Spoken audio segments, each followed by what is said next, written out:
Então, eu agradeço muito, né, a presença de todos vocês e gostaria de convidar, então, o nosso palestrante, o professor José Augusto Gasparotto Sattler. Ele é nutricionista pela PUC do Rio Grande do Sul. Ele é professor do Centro Universitário das Faculdades Metropolitanas Unidas e da AMB Morumbi de São Paulo. Ele possui pós-doc no Departamento de Alimentos e Nutrição Experimental da Faculdade de Ciências Farmacêuticas da USP. É doutor e mestre em Ciência de Alimentos pela Faculdade de Ciências Farmacêuticas da USP e é especialista em nutrição esportiva e treinamento físico pela Unicinos do Rio Grande do Sul. E ele vai nos presentear aí com uma palestra com o tema compostos fenólicos. Eu agradeço de antemão, professor, a sua disponibilidade de estar aqui conosco e passo a palavra. Muito bem, boa noite a todos, especialmente aí aos professores da PUC Minas, né? Então, a professora Sabrina, a professora Michele, o professor Fernando, que a gente teve, então, um contato inicial aí para conversar aí sobre a possibilidade dessa palestra. E, novamente, gostaria de agradecer a oportunidade, né? Estou muito feliz de poder conversar com os alunos da PUC, né? Ainda mais que eu sou formado na PUC do Rio Grande do Sul, né? Então, eu sou, então, ex-aluno aí da PUC e com muito orgulho, né? Eu levo isso com muito carinho por toda a minha carreira e ainda nos dias de hoje eu tenho contato com os professores, né? Então, foi um período aí muito feliz aí durante a graduação. Antes de começar, o meu áudio tá bom para todos aí? A câmera tá aparecendo? Tudo ótimo, professor. Maravilha. Então, vou compartilhar minha apresentação. Vocês estão enxergando a apresentação? Sim. Então, beleza. Bom, gente, então, a professora Sabrina aí me apresentou, né? Então, eu sou José Augusto, eu sou professor de nutrição e, atualmente, eu estou finalizando o meu pós-doutorado, né, em nutrição experimental. Né? Então, eu já tenho mais ou menos 11 anos de pesquisa com nutrição, né, no âmbito da USP e na Faculdade de Ciências Farmacêuticas, onde tem o Departamento de Alimentos e Nutrição Experimental. Né? Então, é muito comum a gente encontrar nutricionistas, né, que vão aí para a USP, especificamente na Faculdade de Farmácia, para fazer o mestrado, o doutorado na área de nutrição. Mas a gente tem aí também, dentro do âmbito da USP, né, a Faculdade de Saúde Pública, que também tem um campo bem legal de estudo para nutrição, para mestrado e doutorado. Bom, antes de começar, então, propriamente o assunto de hoje que a gente vai conversar, eu queria combinar com vocês o seguinte: se vocês quiserem fazer alguma pergunta durante a apresentação, eu acho que o chat aqui está liberado, então vocês podem colocar aí as perguntas e eu vou respondendo, né, à medida que a gente vai conversando aí sobre o assunto. Ok, tudo bem, professoras? Tudo ótimo, tranquilo. Eu acho que a gente vai precisar só de ter uma modificação aí em relação às perguntas, porque me parece que o chat não está funcionando, a gente não conseguiu habilitar. E aí, então, a gente pode deixar por aqui, os alunos façam via áudio ao final, né? Ou se você achar melhor, né, durante o processo, mas o chat a gente não conseguiu fazê-lo funcionar. Não, tudo bem, faz parte do jogo, né? Então, às vezes não... Não, mas sem problemas, a gente faz no final, não vai ter nenhum tipo de prejuízo, beleza? Ok, obrigada.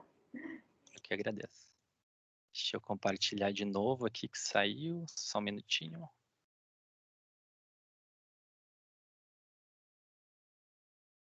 Acho que agora foi. Então vamos lá, compostos fenólicos. Antes de falar propriamente sobre esses compostos e o que eles são, né, qual é o benefício do consumo desses compostos, a gente tem que fazer um apanhado histórico, né, bem breve, assim, para a gente entender como que foi, né, a descoberta desses compostos, né.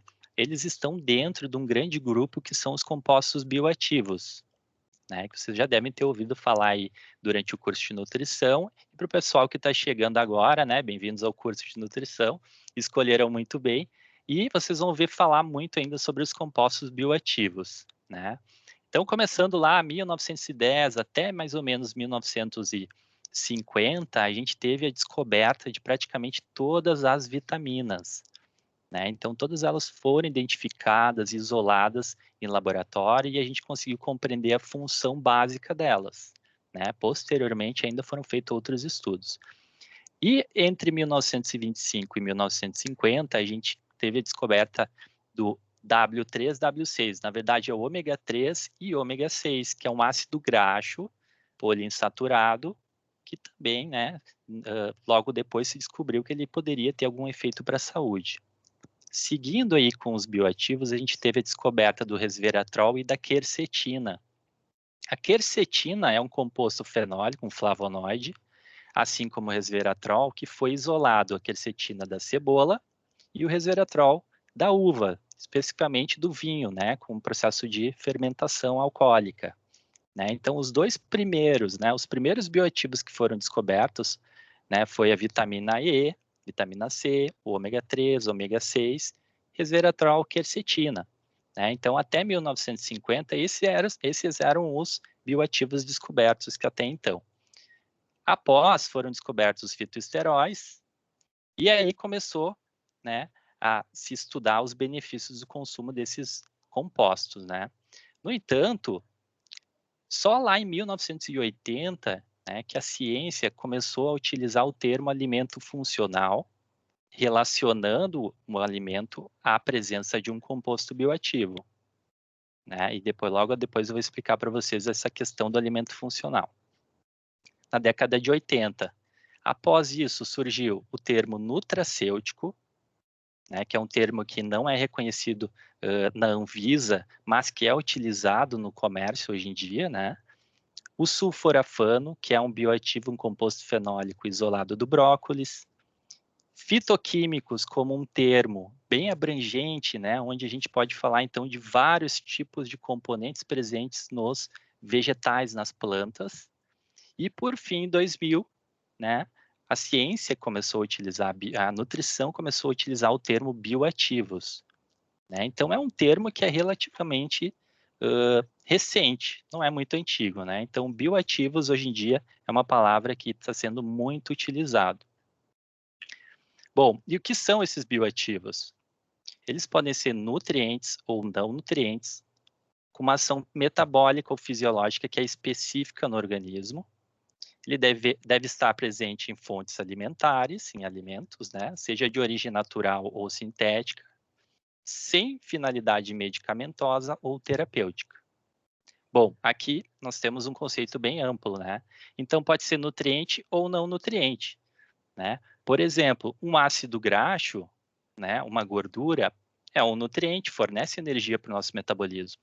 Agora, um não nutriente, um exemplo, um fitoesterol, ele não fornece energia, calorias para o nosso organismo, e mesmo assim ele tem uma ação metabólica que é específica no organismo. Essa ação geralmente é relacionada a uma ação de saúde. Né? Então, quando a gente ingere esse bioativo, a gente vai ter algum tipo de benefício. Bom, aí a gente tem a questão, né, que sem finalidade medicamentosa ou terapêutica. Então, quando a gente fala de bioativos, a gente nunca vai dizer que um bioativo ele tem um poder curativo, ou que um bioativo, né, seja ele num alimento ou numa cápsula, ele tem potencial terapêutico, medicamentoso. Não, os bioativos eles podem prevenir o desenvolvimento de algumas doenças. Eles podem auxiliar, né, numa melhora aí, numa resposta de algum tipo de patologia, alguma doença. Bom, e da onde que surgiu, então, a questão dos compostos fenólicos? Foi lá em 1980, né, onde pesquisadores da França, né, e também da União Europeia, eles começaram a notar que na França existia uma baixa incidência de doenças cardiovasculares, né, problemas de coração. E aí eles foram avaliar a dieta dos franceses, né, especialmente ali do Mediterrâneo, e eles conseguiram, né, por meio de vários tipos de questionários e de avaliações de dieta dessa população, eles conseguiram, então, decifrar que eles tinham uma dieta rica em gordura, né, o que é uma contradição, né? Porque geralmente consumo elevado de gordura está associado com problemas do coração. Mas o que eles decifraram é que na dieta dos franceses existia uma grande quantidade de compostos bioativos, tá? Mais especificamente, né, e o bioativo que foi considerado mais importante na época foram os compostos fenólicos presentes, né, no suco de uva e principalmente no vinho. E aí, logo à frente, passados 10 anos dessa primeira descoberta do paradoxo francês, em 1990, começaram a aumentar essas evidências, né, desses benefícios para a saúde humana. Né? Então, vários estudos epidemiológicos começaram a notar uma associação inversa entre a ingestão de alimentos que eram ricos em CBs, ou compostos bioativos, e a incidência de doenças cardiovasculares, diabetes e câncer. Bom, agora falando um pouquinho desses compostos fenólicos, a gente precisa primeiro entender o conceito, né, de onde eles vêm. Né? Então, eles são provenientes do metabolismo secundário das plantas. Né? Então, no metabolismo primário das plantas, elas produzem energia, né, fotossíntese e respiração, vão produzir carboidratos, a glicose, e vão ter ali um gerenciamento de vários tipos de minerais. Já no metabolismo secundário, essas plantas, né, os vegetais como um todo, né, entre eles os alimentos de origem vegetal, eles produzem esses metabólicos. Né? Então, esses metabólitos, eles podem ser considerados bioativos. Né? Por quê? Porque nós, seres humanos, acabamos ingerindo eles e vamos ter algum tipo de benefício com esse consumo. Bom, como função dentro da planta, esses compostos eles têm propriedades sensoriais, eles vão dar cor, aroma, sabor, adstringência, vão participar do crescimento das plantas, de processos germinativos, tanto da semente, vão, né, auxiliar na defesa contra pragas, entre outras questões. Tá? Então, esses compostos fenólicos eles são muito importantes para as plantas e também para a nossa alimentação. Bom, eu não vou me aprofundar muito na parte química, né, que é bem complexo, mas só para vocês notarem a diferença, né, entre algumas classes principais. Então, esses compostos fenólicos, eles são definidos como substâncias que têm pelo menos um anel aromático, contendo um ou mais grupos hidroxila. Né? Então, observe na figura aqui à direita, na letra A, você tem aqui um componente com vários anéisinhos fenólicos, ou seja, ele é um polifenol. Possui em suas estruturas, né, por fora dos anéis, vários grupamentos hidroxila. Então, por que um polifenol ele é tão importante para a alimentação? Porque essa grande quantidade de hidroxilas que estão em volta desses anéis, eles vão auxiliar com potenciais diferentes para a saúde. Por exemplo, antioxidante. Então, quanto maior a quantidade de hidroxilas e desses anéisinhos na substância, no composto fenólico, maior é a sua propriedade bioativa. E aí aqui a gente tem na letra A um tanino, né? Vocês devem já ter ouvido falar que, por exemplo, os vinhos têm uma grande quantidade de taninos, né? Então, por isso que esses componentes eles são tão estudados, porque eles têm um alto potencial, né, benéfico para a saúde. Na letra B, eu já tenho uma estrutura um pouquinho menor, só que ela é diferente a estrutura. Né? Então, a conformação da estrutura é diferente. Né? A gente tem um galato de epicatequina, que é uma substância presente em chá verde, por exemplo. E no C, a gente tem resveratrol, né? De diferentes formas. O resveratrol aqui já presente aí, especialmente aí por dentro da primeira estrutura, né? E também presente em vinho e suco de uva. Na letra D, a gente tem uma teaflavina, muito encontrada, especialmente em chá preto. E por último, na letra E, a gente tem a quercetina, né? Que foi o primeiro composto fenólico isolado de alimentos. Ele foi isolado de cebolas, tá? Que é um flavonoide, um potencial anti-inflamatório bem interessante. Bom, aqui não é para assustar vocês, gente. Aqui são todas as classes dos compostos fenólicos. Ah, professor, precisa saber todas elas de cor? Não. Mas se você souber algumas delas, é interessante, né? E as funções.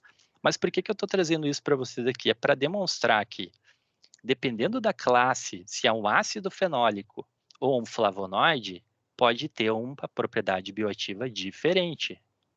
Tá? Então, existem várias propriedades que podem ser exploradas por esses compostos. Então, assim, dentro dos derivados de ácido hidroxibenzoico e hidroxicinâmico, a gente tem substâncias que são mais simples, são os ácidos fenólicos. Então, são substâncias que são encontradas em praticamente todos os vegetais. No entanto, os flavonoides é um pouco diferente, a gente não encontra em todos os vegetais, todos os alimentos, a gente encontra em frutas específicas, em vegetais de diferentes classes, né? Então, dependendo do tipo do alimento, pode ter ou não o flavonoide. Vou dar alguns exemplos aqui para ficar um pouquinho mais ilustrativo, né? Então, dos ácidos fenólicos, a gente tem aqui alguns exemplos. Vamos lá. No milho, a gente encontra deidroxoxbenzoico. No arroz negro, o ácido vanílico. No caju, o ácido gálico. Tá? Então, são ácidos simples que são encontrados em vários alimentos e frutas. Derivados do ácido hidroxinâmico, que é uma estrutura um pouquinho diferente. Então, a gente tem o pecumárico no mel, o ácido clorogênico no café, ferúlico na soja e o cinâmico na canela. Entre os flavonoides, a gente tem aqui os 6 grupamentos principais e a gente encontra a mirecetina no pólen, né, pólen apícola, que é um produto da colmeia, no camperol, né, no radite, na rúcula, a quercetina em cebolas, a rutina em erva mate. Além disso, os estilbenos, né, o resveratrol, que é o principal na uva, o psiatanol no maracujá. E ainda grandes classes de cumarinas, especialmente em frutas cítricas. Né? Aqui eu estou de exemplo de uma tangerina, uma mexerica, uma bergamota, como é dito aqui no sul.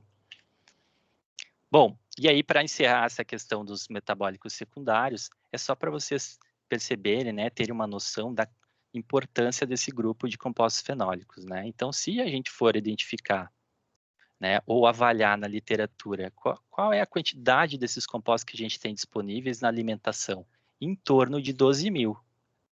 Né? Então, é uma quantidade muito grande desses compostos que estão disponíveis para a gente consumir na dieta, né? Para a gente aproveitar na dietoterapia, para a gente aproveitar, né, na formulação de planos alimentares, né? Então, tudo isso pode ser explorado pelo nutricionista. Quem tiver interesse, né, em estudar uma quantidade diferente aí de compostos fenólicos, a gente tem disponível hoje, né, 2 bancos de dados sobre compostos fenólicos muito importantes, que é o Phenol Explorer e a tabela da USDA, onde a gente tem uma tabela específica de compostos fenólicos. Né? Então, nas 2 tabelas tem dados bem interessantes, bem importantes.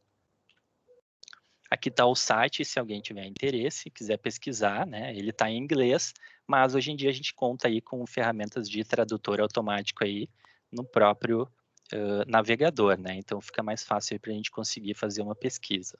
Então, se um dia, por exemplo, vocês querem identificar um composto fenólico, um flavonoide de uma fruta específica, você só joga o nome do alimento ali na tabela e ele já vai dar toda a composição aí de compostos fenólicos. É bem interessante. Aqui no Brasil, a gente tem, finalmente, né, a partir de 2019, uma tabela complementar específica sobre flavonoides, né, no site da TBCA da USP. Tá? Então, foi lançada a nova tabela da TBCA, contando aí com 1.600 alimentos cadastrados, e nessa tabela agora tem um documento específico sobre flavonoides. Né? Por quê? Justamente por os bioativos cada vez serem mais valorizados e esses flavonoides também. Né? Então, sempre existiu essa necessidade de se calcular a quantidade de flavonoides da dieta, né? Para a gente saber se a ingestão da população brasileira está adequada ou não em termos desses compostos. E aqui é um exemplo, né? Então, a gente tem aí por ordem alfabética a distribuição, assim como uma tabela de composição normal, né? A gente tem aqui no Brasil várias tabelas, especialmente a TACO da Unicamp e a TBCA da USP. E aqui no caso está demonstrando então, por exemplo, duas variedades de cebola branca. Desculpa, duas variedades de cebola, uma branca e a outra roxa. Né? E aí vocês me perguntam, mas professor, tem diferença na composição? Tem diferença e é grande, especialmente num bioativo que é super importante, que é a quercetina, um flavonoide. Então vejam a quantidade média em 100 gramas de cebola, né, de quercetina na cebola branca 55 miligramas e na roxa 93. Então eu estou aqui praticamente quase dobrando a quantidade aí de flavonoides presentes em um único alimento. Agora pense nisso, né, num plano alimentar, se vai fazer diferença ou não. Pode fazer uma grande diferença. Outro exemplo, né, para ficar bem caracterizado aqui, uva, né? Então a gente tem a Vitis vinifera, né, que é a família, Moscato da Embrapa, tá? Que é uma variedade produzida e desenvolvida pela Embrapa, né, aqui no Brasil. Então, a gente tem ali uma quantidade de 34 e 26 miligramas por 100 gramas da uva, né? E na Syrah, que é uma uva também que não tem muita produção aqui na América Latina, mas que tem muito consumo, né, por meio do vinho, a gente tem aí uma quantidade bem menor, 3,1 e 12,8. Bom, aqui é só para ilustrar, gente. Né? Temos essa tabela, ela é legal, super importante que vocês conheçam, que acessem, né? E quando precisarem, podem, então, decifrar aí esse mundo dos fenólicos dentro, né, das atividades de vocês. E aí, como que está o cenário de consumo de flavonoides? Né? Aqui no Brasil, a gente tem já uma quantificação. Tá? Já foi feita uma investigação de como que é o consumo da população brasileira. Mas na USDA a gente tem, né, a tabela do Departamento de Agricultura dos Estados Unidos, né, que fez uma pesquisa aí entre 2008 e 2009 para ver quais eram os grupos de compostos fenólicos mais consumidos. Né? Então, esse foi o perfil então que eles, né, obtiveram dessa pesquisa. Então, 32% dos compostos fenólicos eles são provenientes de flavanonas, especialmente, né, pelo consumo de suco de laranja e de laranja como um todo. Depois a gente tem as antocianinas, pelo consumo de berries, né, que são as frutas, né, mais exóticas, né, que são muito consumidas nos Estados Unidos, e também de açaí, em polpa, né, 25%. Depois, flavans 3-ols, 21%, e eles estão presentes especialmente, né, no cacau, no chocolate. Depois, cebola, 14%, né, por meio dos flavonols, que é o grupamento presente. E por último as flavonas, né, presente aí em diferentes tipos de vegetais e aqui em aipo também. E aí, do outro lado, a gente tem da Phenol Explorer, né? Então, uma quantificação por uma outra tabela, deu um dado um pouquinho diferente, mas o perfil ficou parecido. Né? Então, ainda você tem um consumo aí elevado de compostos fenólicos por meio do suco de laranja, pelo chocolate, pela uva, pela cebola e por alguns tipos de temperos. Então, no final das contas, como que é o consumo assim dos principais países, né? Então, na União Europeia, a gente tem 3 gramas de compostos fenólicos por dia. Nos Estados Unidos, 2 gramas. No Brasil, 0,9 gramas de compostos fenólicos por dia. Né? Então, comparado a esses outros países, é bem mais baixo, né? E ainda, o consumo brasileiro desses compostos fenólicos, ele é estipulado em 50% por meio de bebidas. E qual bebida? Café, gente. Então, o brasileiro consome muito café. Então, aqui no Brasil, esse consumo aí de 0,9 gramas por dia, 50% desse valor é proveniente do consumo de café. Isso é mais um indicativo que o brasileiro consome uma baixa quantidade de compostos fenólicos, né? E ainda 20% de leguminosas. Bom, os compostos fenólicos, eles estão cada vez mais ganhando atenção da ciência, né? E a indústria farmacêutica, de olho nisso, quis lançar uma nova linha de produtos relacionados com essa questão dos bioativos, né? Então, são os nutracêuticos E hoje em dia, mais recentemente, estão lançando também os nutricosméticos, né? Então, para deixar bem claro, essas duas terminologias não são reconhecidas pela Anvisa, né? E os nutricionistas não reconhecem ainda essas duas nomenclaturas, né, como válidas para a nossa atuação profissional. Eu estou trazendo essa informação apenas como título aí para que vocês saibam que existe, né, no mercado hoje em dia. Então, a gente tem aqui nutracêuticos e nutricosméticos, são bioativos que foram isolados de alimentos, concentrados, né, e são administrados na forma de cápsulas, de sachês, de pós, né, diferentes formas, e são vendidos especialmente em farmácias. E aqui a gente tem, por exemplo, de fibras, de colágeno, de resveratrol em cápsula, de extrato aquoso de própolis, né, que ficou bem falado ultimamente pelo a sua utilização aí na COVID. E aí, conforme eu comentei anteriormente, um nutracêutico é um suplemento alimentar. Então, o nutricionista, quando vai utilizar algum tipo de bioativo, ele pode utilizar por meio dos alimentos, mas também com cápsulas, né? A gente pode utilizar na forma de suplementos alimentares. Basicamente, vai ser separado da matriz do alimento, vai ser concentrado e tem que obrigatoriamente trazer algum tipo de benefício para a saúde.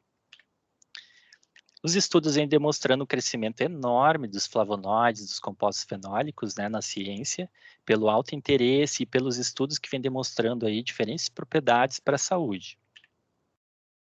Então, antigamente a gente tinha uma maior quantidade de estudos científicos sobre alimentos funcionais, e aí a partir de 2015 a gente teve uma inversão, a gente está vendo aí uma grande quantidade de estudos que estão investigando compostos isolados, né, bioativos, né, ou nutracêuticos.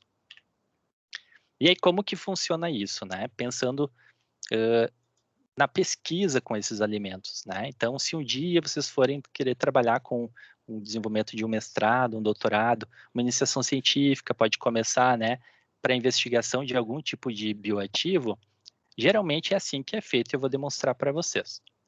A gente vai selecionar um alimento, por exemplo, uma matriz alimentar. Então, eu quero investigar os bioativos do morango. Então, eu vou fazer um processo de extração, eu vou identificar qual a melhor forma de extrair os bioativos do morango, eu vou fazer uma quantificação, né, de compostos fenólicos, de vitaminas, de fitoesteróis, de ácidos graxos. Vou fazer uma identificação desses componentes para ter certeza. Vou confirmar com técnicas analíticas, né, mais tecnológicas aí para ter uma certeza absoluta de que eu estou trabalhando com determinado composto.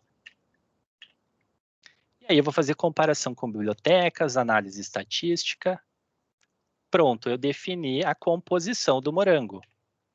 E aí qual é o próximo passo? O próximo passo é fazer uma investigação desses compostos bioativos do morango. Eu posso utilizar de duas formas iniciais, né? Então, inicialmente eu trabalho com modelo in vitro, tá? Por quê? Quando a gente trabalha com células e com animais, eu estou executando um estudo pré-clínico. Com humanos, aí eu estou já seguindo um segundo passo, que são ensaios clínicos, é um pouquinho mais complexo. Então, aqui em modelos in vitro, a gente tem diferentes tipos de células. Dependendo da célula que eu utilizar, eu tenho diferentes objetivos. Então, por exemplo, se eu analisar o morango nessa célula aqui, 3T3L, é uma célula de gordura, tá? Um adipócito. Um adipócito é uma célula de gordura do nosso corpo. Então, aqui eu posso investigar se o extrato de morango tem algum efeito lipolítico, se quebra a gordura. Aqui eu tenho o RO 264.7, são células de macrófagos.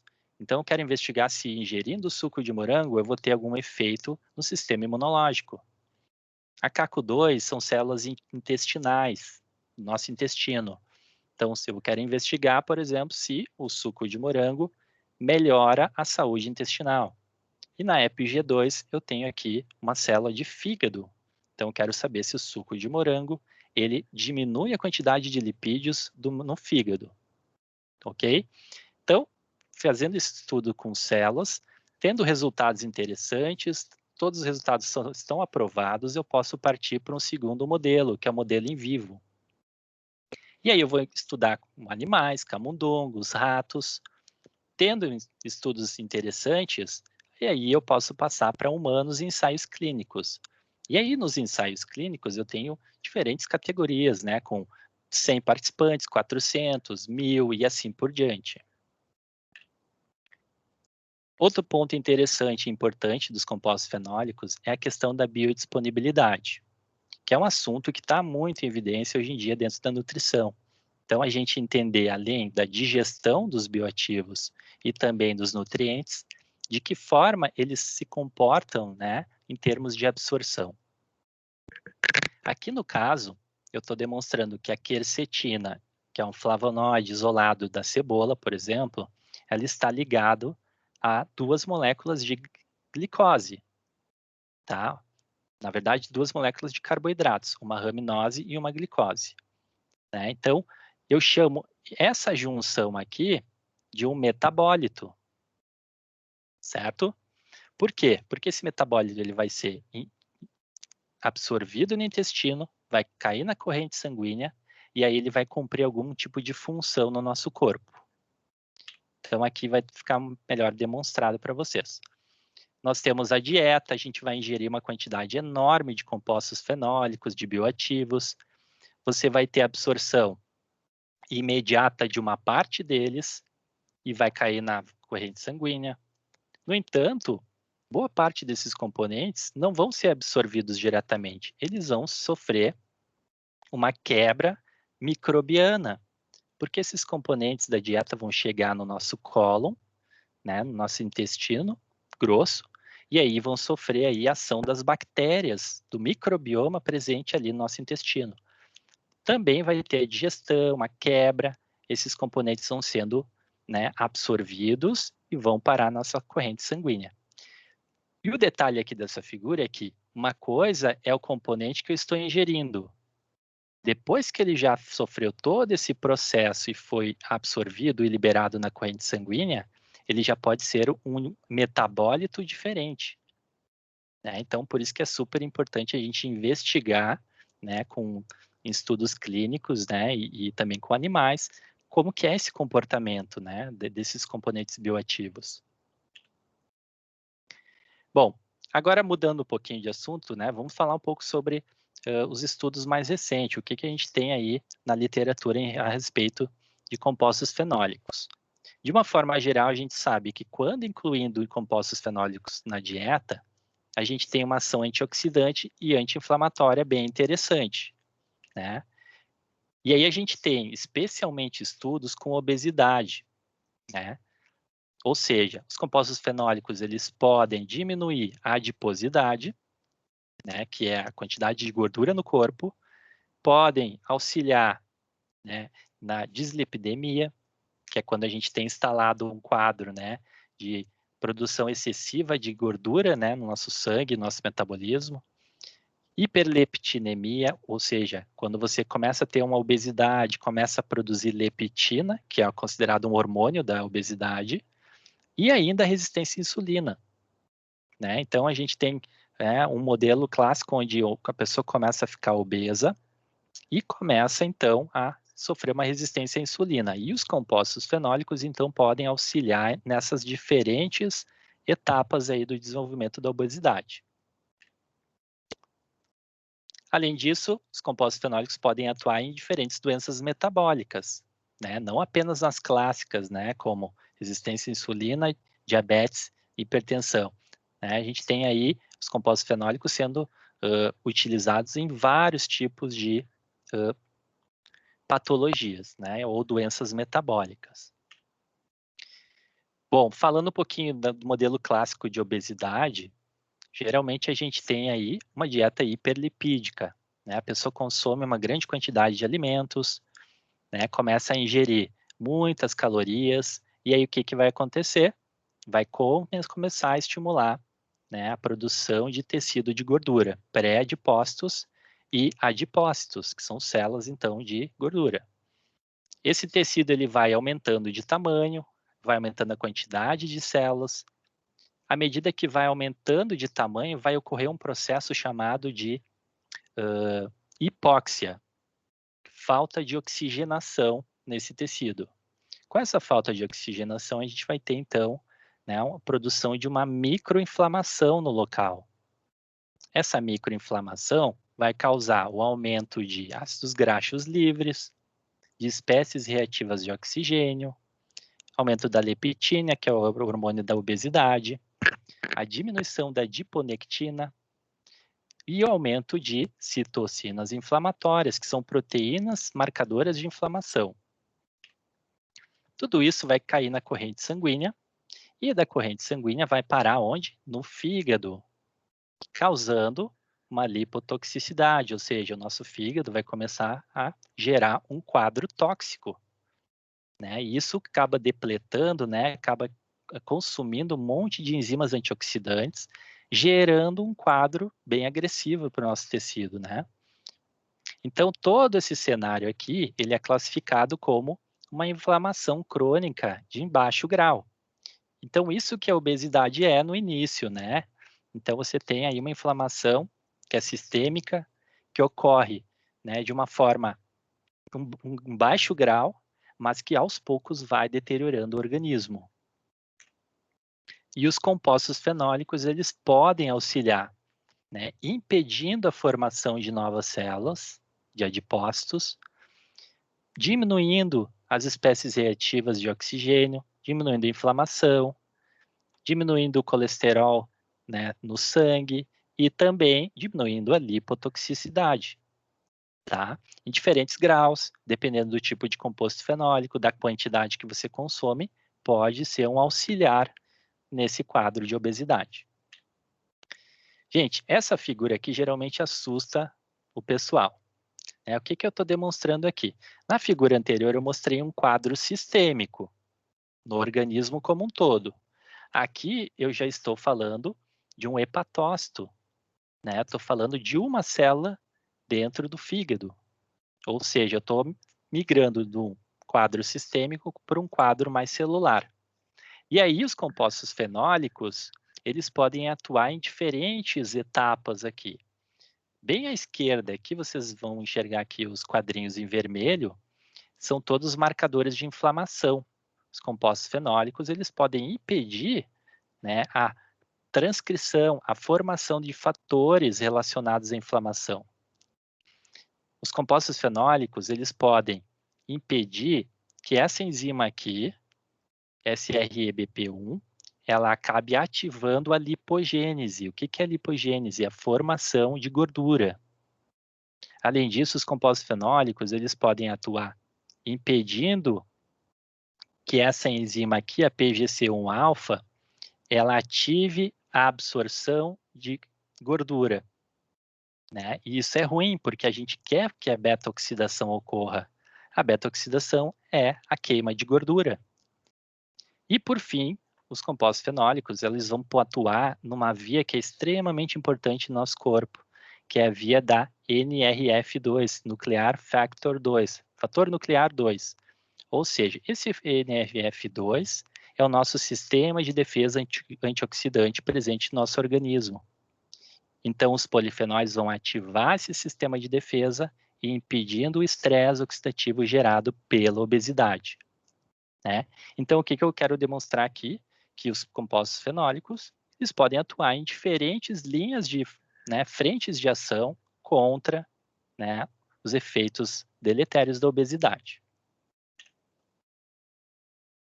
E aqui eu esqueci de passar. Ok.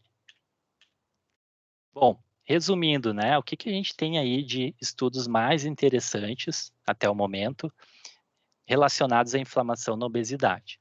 Então, a gente tem aqui resveratrol, né, com um efeito bem interessante, diminuindo vários marcadores de inflamação.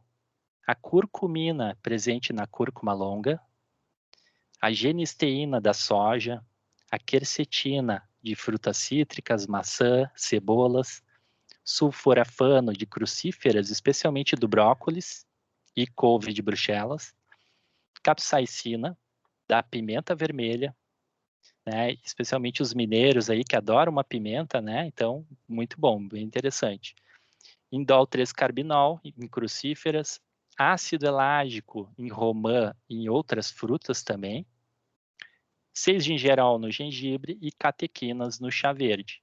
Então, esses bioativos aqui, todos classificados como compostos bioativos, eles podem auxiliar de forma bem interessante na diminuição de marcadores de inflamação no nosso corpo. Só tomar um golinho de água aqui.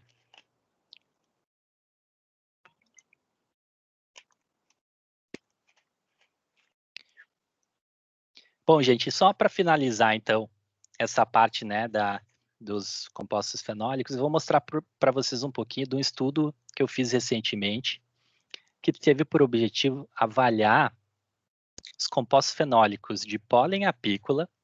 Pólen apícola, ele é um produto da colmeia, né? Então, os apicultores coletam esse pólen, né, dentro das colmeias, onde as abelhas fazem, né, a coleta das flores e trazem para consumo interno. Hoje em dia, o pólen apícola ele cada vez está sendo mais conhecido e está sendo consumido na forma de um suplemento alimentar. E o que se sabe até então é que ele tem uma grande quantidade de compostos fenólicos. Então, eu peguei pólen apícola, eu trabalhei com o modelo de obesidade, ou seja, eu peguei camundongos, eu dei uma dieta hiperlipídica para eles, induzi a obesidade, induzi inflamação e dei pólen apícola para eles para ver o que ia acontecer. Bom, aqui está o pólen que foi produzido, né, uma grande quantidade para a gente fazer um estudo aí de 2 meses, né, de consumo.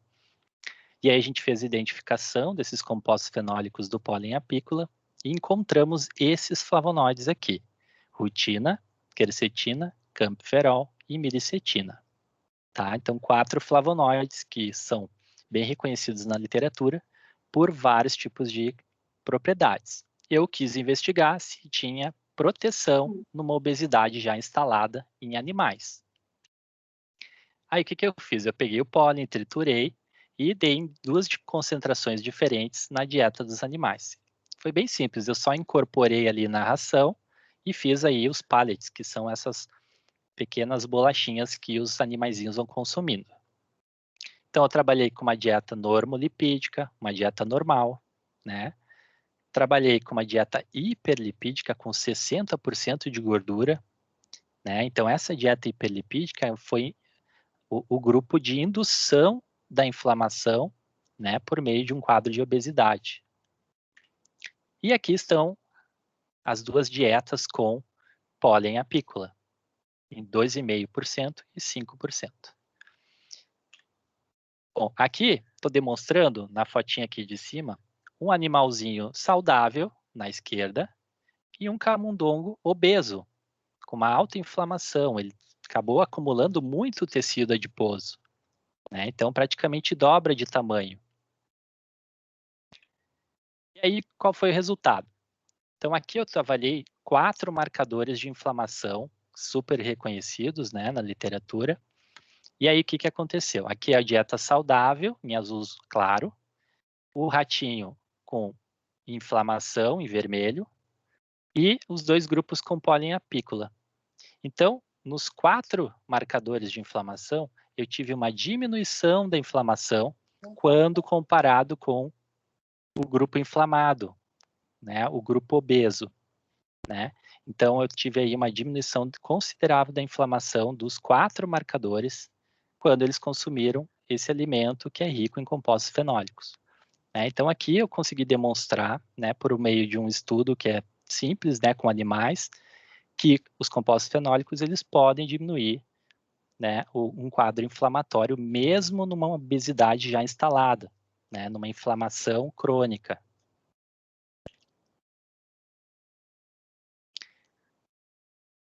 Certo, gente? E aí, já partindo para os últimos slides, aqui eu tenho um quadro resumindo, então, os principais bioativos, né, e que apresentam aí uma associação, né, de redução de doenças interessante, ou seja, maior evidência científica. Então, a gente tem o chá verde, chá preto, com redução de risco de câncer gástrico e esofágico, proteínas de soja, com diminuição da lipoproteína de baixa densidade, LDL, o alho, com diminuição de pressão sanguínea, Vegetais e frutas com redução de câncer de cólon, mama, próstata, redução de pressão sanguínea também. Frutoligosacarídeos classificados como pré-bióticos na redução de pressão sanguínea, efeito positivo no metabolismo de gorduras, saúde gastrointestinal, redução do colesterol sérico. Peixes ricos em ômega 3, né, que é um ácido graxo poliinsaturado, na redução de doença coronariana. Suco de uva, o vinho tinto, né, principalmente a redução de agregação plaquetária. A vitamina E com redução de doenças cardiovasculares, melhora da função imune. Fitoesteróis com redução de hipercolesterolemia, né, então redução do colesterol. E luteína e zeaxantina, que são pigmentos carotenoides, redução do risco de degeneração macular, ou seja, na saúde da nossa visão. Bom, esse quadro aqui é um quadro resumindo, né, os principais bioativos, os principais efeitos que a gente tem aí evidenciados. E por fim, a prescrição, né? Aí a gente está falando de um ponto diferente, né? Uma coisa é você indicar que as pessoas consumam, né, alimentos ricos em bioativos e compostos fenólicos. A outra coisa é você prescrever uma quantidade de determinado bioativo, né? Então aí a gente tem que ter muito cuidado com as prescrições, né? Então a gente tem aqui estudos mostrando as quantidades de licopeno, que é um carotenoide, óleo de peixe, né, variando em diferentes doses, e também estudos em vivo, né, mostrando as quantidades aí de compostos sulfurados, catequina, resveratrol, isoflavonas, naringenina, ácido elástico e alfa-tocoferol em diferentes concentrações, né? Então, quando a gente for fazer prescrição, exige aí um certo cuidado, né, e também a investigação aí de doses adequadas para esses componentes. Bom, para finalizar então com as nossas conclusões aí da apresentação, a gente tem que estudos pré-clínicos, eles são muito importantes para a gente avaliar tanto os polifenóis como os compostos fenólicos, então especialmente estudos com células e com animais. A gente tem que ter muita cautela na interpretação e a extrapolação dos dados desses estudos. Então, toda vez que você for ler um artigo sobre algum composto bioativo que foi avaliado, que se investigou em células ou animais, você não pode extrapolar essa dose para humanos, tá? São estudos iniciais que têm por objetivo apenas comprovar alguma hipótese e aí a gente tem que partir para estudos clínicos com humanos, né? A partir de estudos com humanos, aí sim a gente pode então ter aí a definição de doses, a definição de prescrição. Os compostos fenólicos, muitas vezes, eles são investigados de forma isolada, e é importante a gente investigar também como que ele foi metabolizado, como que foi a biodisponibilidade, para a gente saber, de fato, qual foi o metabólito gerado da absorção. E, por fim, esses compostos eles têm um grande potencial, né? As nutricionistas no nosso país, né, e no mundo, ainda utilizam muito pouco esses conhecimentos, esses dados de compostos fenólicos na dietoterapia, né? E a gente tem ainda muito para progredir nesse campo. Bom, queria agradecer então pelo convite, pela oportunidade. A gente vai passar para um segundo momento agora de perguntas, fiquem bem à vontade. Eu gostaria só de mostrar para vocês alguns fatos interessantes aí nos últimos anos da minha carreira, né? Então, eu tive felicidade de apresentar no Congresso Internacional de Nutrição esses dados de compostos fenólicos, dos estudos que eu venho desenvolvendo na USP, no Congresso Brasileiro de Nutrologia, e agora em 2019, eu participei como um dos autores do Tratado de Nutrição e Dietoterapia, então eu escrevi o capítulo de vitamina A, então eu aconselho muito que vocês pelo menos dêem uma olhadinha nesse livro, que ficou muito legal, bem completo aí, para concorrer com os livros americanos, né, como Krause, entre outros. Então, ficou bem legal. E aqui é fotinhos aí das minhas atividades aí como professor, pesquisador, né, e nutricionista. Então, muito obrigado pela atenção. Meu contato fica aqui disponível, então, para a gente trocar ideias e responder outras dúvidas. Tá bom? Muito obrigado. Nós que agradecemos, professor. Excelente palestra. Um grande presente aí nessa véspera de feriado. Maravilha, eu que agradeço. Nós temos aí um tempinho para perguntas. O Pedro levantou a mãozinha. Aí, Pedro, eu vou pedir para abrir o microfone, por gentileza, porque nós não estamos, né, com o chat em funcionamento. Claro, boa noite, Sabrina, boa noite, José, boa noite a todos. Pedro. A minha pergunta é a seguinte: no começo da apresentação eu vi que você comentou sobre as antocianinas, e as fontes alimentares ali eu vi que as principais que você colocou são as berries e o açaí, né? E eu estava lendo aqui durante a sua apresentação sobre as funções, né, das antocianinas, na importância do combate aos radicais livres, né? Da prevenção do câncer, né, principalmente de cólon também. E aqui em Minas Gerais, nas Minas Gerais, a gente não, assim, pelo que eu sei, né, esse açaí comercial, ele pode ser que às vezes não tenha uma quantidade tão boa. Então eu queria saber da sua experiência, né, estudando sobre isso, quais que são realmente as fontes de açaí que, ou de outras berries, né, eu vi que a amora também tem uma quantidade boa, mas que tem estudos clínicos que comprovem isso. Então, por exemplo, se é na polpa congelada que vende em supermercado normalmente, é mais essa a minha pergunta. Obrigado. Então, Pedro, assim, pensando em açaí, se a gente for avaliar o consumo de determinadas regiões, é muito comum eles consumirem a polpa da fruta tirada até mesmo do pé, assim, né? Você vai lá para o norte, né, para o Pará, para a região amazônica, eles consomem açaí com farinha, né, de uma forma bem normal, clássica na alimentação. Esse açaí, ele tem uma grande quantidade de compostos fenólicos, né? Mas, quando a gente tem a industrialização, muitas vezes esse açaí, ele pode ser adicionado de outros componentes, né? Então, é muito comum a gente ver polpa de açaí em supermercado adicionado de frutose, de xarope de guaraná, de vários outros componentes, né? Então, acaba diluindo um pouco essa quantidade de compostos fenólicos. Mas ainda tem presente, né? A gente não pode dizer que não tem mais nada de compostos fenólicos do açaí, antocianinas, entre outros, né? Então, o consumo, o que a gente tem que se preocupar sempre com o açaí é a questão da quantidade de açúcar adicionado, né? Especialmente nos industrializados, né? Mas a quantidade de compostos fenólicos ainda tem uma quantidade interessante. Bacana, respondeu. É só ficar atento mesmo, né, na questão da frutose, sempre nos rótulos também, né, para a gente indicar realmente o que tem de valor nutricional ali para o paciente também. Com certeza. E ainda hoje em dia a gente já tem uma grande quantidade de empresas muito preocupadas com essa questão da qualidade do produto, né? Então, eles já são livres de aditivos químicos, de aditivos alimentares, eles são livres de açúcares adicionados, né? Então, a gente, como nutricionista, a gente tem que sempre optar por esses produtos, né? Para trazer algum tipo de benefício.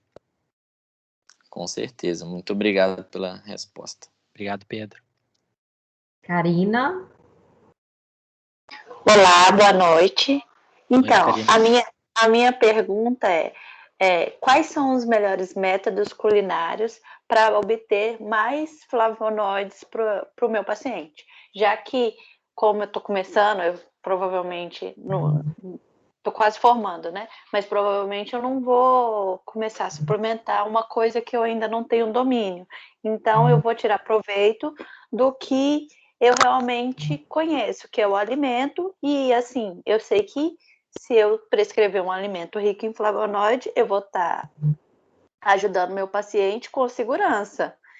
E aí a minha questão ficou: quais seriam os melhores métodos culinários para ter mais flavonoides na dieta legal. do meu paciente? Ótimo. Então, essa pergunta é sempre recorrente, né? E eu sempre, além de falar do processamento, antes de começar a falar do processamento, eu sempre lembro que é importante a questão, né, da conservação, como que a gente estoca esses alimentos, né? Então, muitas vezes isso é esquecido, e esses compostos fenólicos, eles têm uma degradação muito acelerada com a luz, tá? Então, quando a gente estoca o alimento vegetal na geladeira, longe de luz, a gente já está trazendo benefícios.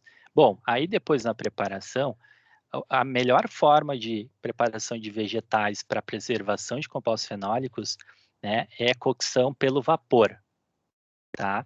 Então, quando a gente utiliza vapor úmido, né, no caso, sistema fechado, né, numa panela, a gente consegue conservar melhor esses produtos, né? E o pior método de cocção é micro-ondas, tá? Para os compostos fenólicos, as micro-ondas, né, elas acabam deteriorando rapidamente, quebrando esses componentes, né, e aí a gente tem um prejuízo interessante, né, em termos de bioativos.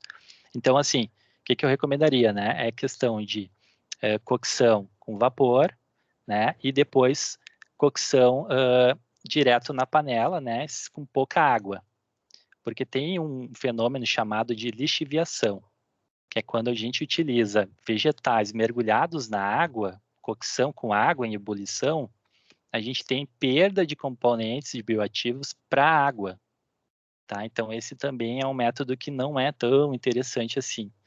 Mas, micro-ondas, né, que muita gente utiliza aí, especialmente com os congelados, é o pior método, então eu não aconselho. Ok. Muito obrigada. Que Lucas? agradeço. Boa noite, professor José Augusto. Boa noite, professor da Lucas. PUC e colegas. Eu tenho uma pergunta que é o seguinte: os compostos bioativos, né, em especial o resveratrol, são compostos que, quando a gente pega algum estudo, normalmente ensaio clínico randomizado, com pessoas mesmo, a gente vê doses bem altas desses compostos, né, e que fica impossível, né, tem até um estudo muito interessante mostrando isso, que é impossível da gente consumir via alimentação. Será que é realmente necessário, já que esses estudos que mostram benefícios normalmente são com suplementos, será que é necessário suplementar mesmo, porque não tem como via alimentação, ou via alimento, depende da pessoa? O que você acha disso? É interessante, de fato, essa informação que você passou é verdadeira, né? A gente tem aí vários estudos que usam doses bem elevadas, né? Um exemplo, por exemplo, é o sulforafano, que é um isotiocianato presente na brócolis, né? E aí, para você ter um benefício com a ingestão desse composto fenólico, você tem que ingerir 400 gramas de brócolis por dia. Quem é que consegue, né? Ninguém consegue ingerir 400 gramas, é difícil, tem que comer muito brócolis, né, por dia. Então, de fato, né, a gente tem alguns problemas ainda nessa questão de consumo de alimentos, de bioativos isolados ou na forma de alimentos únicos. Mas, ao meu ver, o mais importante é a variedade que a gente consome por dia. Né? Então, quando a gente tem aquele programa americano, por exemplo, do 5 a Day, né, 5 cores diferentes por dia, né? Quando você ingere 5 cores diferentes de vegetais por dia, a chance de você estar consumindo uma variedade muito boa e interessante de compostos bioativos é bem maior, né? Então, esses benefícios são mais importantes, né? E, assim, ao meu ver, estudos com bioativos ainda estão no começo, tem muita coisa para se investigar ainda no futuro. Ok, obrigado. Obrigado. Professor Mauro. Boa noite, professor José Augusto, tudo bem? Boa noite, Mauro, tudo bem e você? Joia, eu gostaria de parabenizá-lo pela apresentação, achei bem interessante a linha do tempo, como abordou a quantidade de compostos, né, que nós temos e como que eles podem variar de acordo com a sua origem. E no seu trabalho, eu achei bem interessante que você avaliou essa propriedade, fez um modelo, né, em vivo, e fez uma caracterização in vitro inicialmente, não é isso? Isso. Teve primeiro uma caracterização in vitro, de composição, na verdade, né, completa do pólen, e aí depois a gente teve o ensaio com animais. Sim. E essa caracterização in vitro envolveu o HPLC ou envolveu massas também? Isso. Como foram na imagem das amostras, vocês viram que era uma quantidade muito grande de amostras, né? Sim. Ali já foi um primeiro estudo que eu quis investigar diferenças de safras de produção, diferença de anos de produção. Tudo isso eu investiguei esses bioativos por HPLC, né, que é a cromatografia líquida de alta eficiência, e depois fiz a confirmação por espectrometria de massas, né, para ter o DNA das moléculas, né? Sim, com destaque para aqueles principais que você citou. Isso, aqueles foram os 4 principais que ficaram bem caracterizados, assim, como os com maior quantidade, né, presente. Professor José Augusto, você já avaliou o método de extração sobre o perfil desses compostos fenólicos? Eu pergunto isso porque, na época do meu doutorado, eu fiz vários testes de extração. Então, hoje, o pessoal utiliza muito metanol, acetona, né? Concentrações que variam de acordo com os estudos. Só que, dependendo do solvente, o tempo, eu notei pela espectrometria de massas que o perfil dá totalmente diferente. E Sim. quando eu vi a sua aplicação no modelo, né, animal, eu achei interessante como que seria possível, né, avaliar diferentes extrações e esse perfil diferente nesse modelo animal. Achei que seria bem interessante, né? Com certeza, Mauro. E, inclusive, teve uma colega minha que, antes do meu doutorado, ela realizou essa padronização da extração. Ela utilizou diferentes solventes, inclusive os que você citou, e aí a gente acabou definindo o solvente que melhor extraía esses componentes, né, em maior quantidade, também sem modificar muito o perfil. E aí, a partir dessa padronização dela, agora a gente utiliza sempre a mesma metodologia para identificação desses componentes. Muito interessante, porque eu já testei isso também, eu vi que um extraía mais, mas eu pensei, será que aquele outro perfil que tem menos, será que não ia ter uma propriedade bioativa, entre aspas, mais elevada, né? Valores mais elevados em relação àquele? É algo bem interessante. Depois nós podemos trocar e-mails, né, Sabrina? Porque é algo que a gente trabalha junto também, e eu acho que essa troca de experiência é muito proveitosa, né, pra gente. Parabéns aí pela palestra. Muito obrigado, Mauro, obrigado. Naila? Boa noite, José, boa noite a todos. A minha dúvida é com relação ao tipo de ração que você usou para induzir a obesidade do animal. Vocês padronizaram essa ração? E a minha dúvida sendo ela HF, para tirar aquele odor de rancificação, se caso vocês padronizaram, o pólen ele serviria como um inibidor dessa essência ou não? Vocês usaram tipo uma outra essência, maçã, alguma coisa assim, para poder o animal aderir a esse tipo de ração? Então, a padronização da ração, antigamente a gente fazia na mão a ração para os animais, né?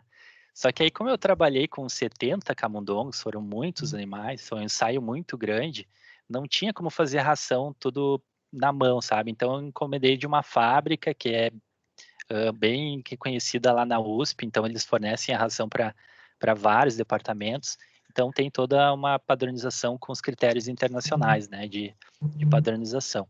E a questão do pólen, o pólen é muito cheiroso, né, então tem uma essência já bem interessante para o animal, sabe, então isso já acabava estimulando um pouco ele a consumir. Então, a high fat, a rica em gordura, ela já é super palatável para o animal, ele come muito. E a com pólen, né, também foi ali interessante. Eles comeram da mesma forma, sabe? Não teve diferenças. Entendi. E com relação ao custo? Eu sei que tempo é indiscutível, mas ao custo, você acha que sairia mais barato produzir ou não? Comprando da unidade lá da USP, ficou melhor para vocês? Na época, o custo foi interessante, tá? Porque que acontece? Muitas vezes a gente acaba errando o ponto da ração, errando o ponto não dá a liga, né? Isso. Então, assim, o que adianta, né? A gente vai lá e tenta 3 vezes, às vezes dá errado no forno, às vezes dá errado algum outro detalhe, e aí acaba não compensando, sabe? Sim, entendo. Obrigada, então, viu? É uma questão muito também de disponibilidade de dinheiro, né, do laboratório, então tem essa questão também. Sim. Obrigado. Obrigada, viu? Obrigada. Então, acho que as perguntas finalizaram, professor. Ótimo. Em nome aí do curso de nutrição, agradeço imensamente a sua participação, foi muito proveitoso, acho que foi uma noite enriquecedora, E conforme eu já conversei com você por e-mail, né, que em breve nós possamos aí trabalhar de forma mais próxima e Legal. vamos mantendo aí o contato. Tá, legal. Muito obrigado. Eu queria agradecer novamente, né, o convite do professor Fernando e também a vocês aí do colegiado, da NDE. Então, super legal, assim, conhecer os colegas da PUC Minas. E estou disponível aí, quando precisarem, só mandar mensagem. Tá ótimo. Muito obrigado, muito boa noite, um excelente feriado.